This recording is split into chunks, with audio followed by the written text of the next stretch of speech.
Ciao a tutti! Ebbene, pure io ne faccio uso. Ah, ci siete cascati! Subito a pensar male, vero? No, tranquilli, era solo per dire che pure io do ascolto ai consigli di tanto in tanto.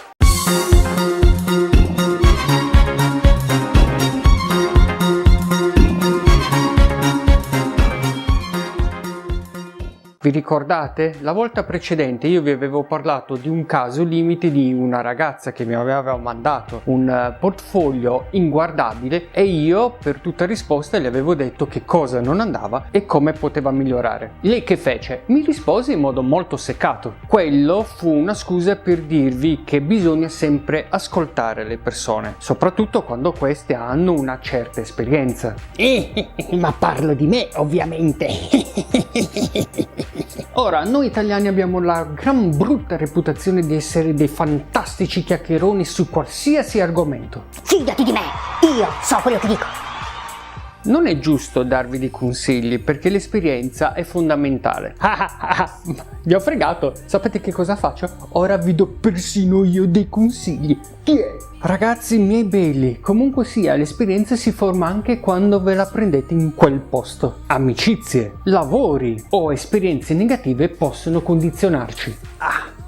Sapeste quante volte ho sbagliato, presentando dei lavori inadeguati per lo standard richiesto, a causa di inesperienza, presunzione o inadeguata attrezzatura e facendo dei colossali errori. Ma se è sempre vero che qualsiasi errore è colpa nostra, a volte siamo costretti ad ingoiare il rospo amaro. E sapete chi è che ce l'ha infilato? Certe persone che dall'alto della loro sapienza ci hanno dato dei suggerimenti o dei punti di vista. Ma non è che ora i miei consigli siano migliori degli altri, perché semplicemente vi dico sempre di provare determinate cose, vedere se funzionano e a questo punto applicarle. Non sempre tutto quello che troviamo su internet è oro colato. Quello che però voglio dirvi è che ognuno di queste persone cercherà in un modo o nell'altro di darvi dei consigli. Addirittura sul vostro lavoro. Fate attenzione, muovete il cervello, ma se non possiamo fidarci di tutti, allora internet ci può dare una mano? Sì e no. Quando si cercano dei consigli su internet, come per esempio togliere una macchia d'olio da una camicia, bisogna sempre fare molta attenzione perché non sempre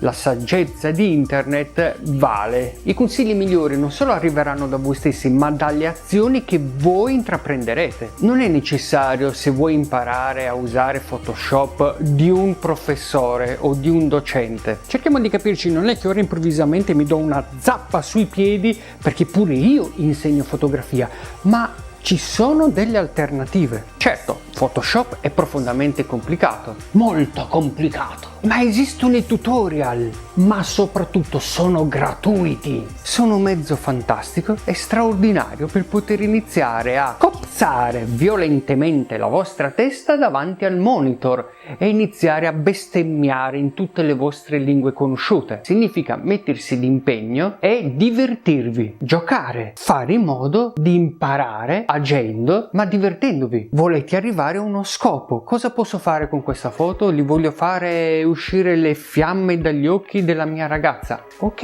non so come farlo. Prova a cercare qualcosa di simile attraverso i tutorial. La maggior parte li troverete in inglese, ma se non avete problemi con la lingua, allora è tutto di guadagnato. Agite sempre in conformità a quello che voi volete realizzare. Il cliente, quando viene da me, vuole risolvere un problema.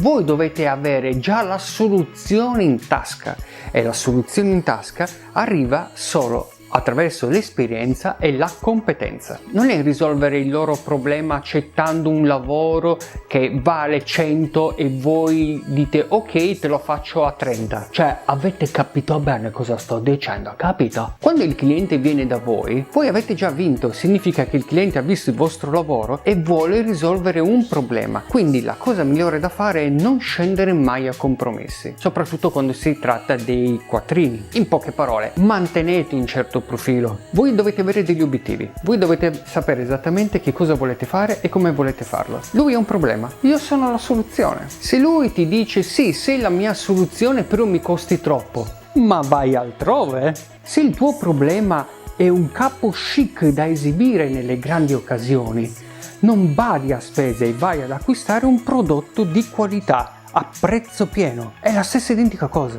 Molto spesso avrete notato che nei miei video io punto spesso su questo obiettivo, cioè quello di non scendere a dei compromessi per quanto riguarda le finanze. Una mia amica una volta mi ha raccontato che mentre facevo un colloquio di lavoro ad una giovane webmaster, nel suo curriculum vede che questa ragazza ha realizzato l'impaginazione, la realizzazione di una rivista di Monte Carlo. Ovviamente gli ha chiesto quanto l'avessero pagata. Lei gli rispose 50 euro.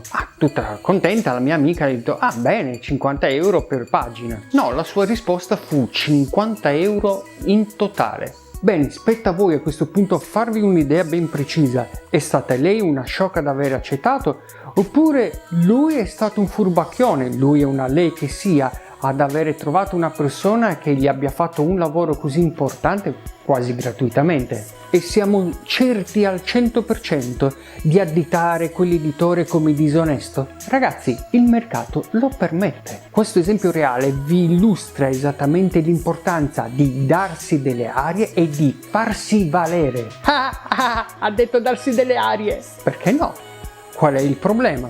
Se siete bravi, se siete capaci, se siete veloci, se sapete fare il vostro lavoro, perché non dovreste esserne orgogliosi? È vero, sbagliando si impara, ma è anche importante poi trarne profitto da quegli errori, perché se si continua a fare gli stessi errori, se si continua ad accettare dei lavori sottopagati, beh, allora non potrai mai che scendere più in basso di così. Quindi mettete degli obiettivi, delle scadenze molto precise, obiettivi che voi siete in grado di poter raggiungere e sapete di poterlo fare, e semplicemente fatelo. Provate a farlo ogni giorno, una semplice lista che vi dice tutto quello che voi dovete fare e come farlo, come per esempio ricordarvi che devo fare la spesa perché ho il frigorifero vuoto, oppure svuotare l'immondizia perché si sta accumulando eccessivamente. Sono obiettivi. Ogni volta che vi abituerete a fare queste cose qui, diventerete più precisi e più competenti, e non ultimo capirete l'importanza di consegnare un lavoro in tempo. Voi pensate che ogni volta che io realizzo un servizio fotografico per un cliente, nel giro di 24-48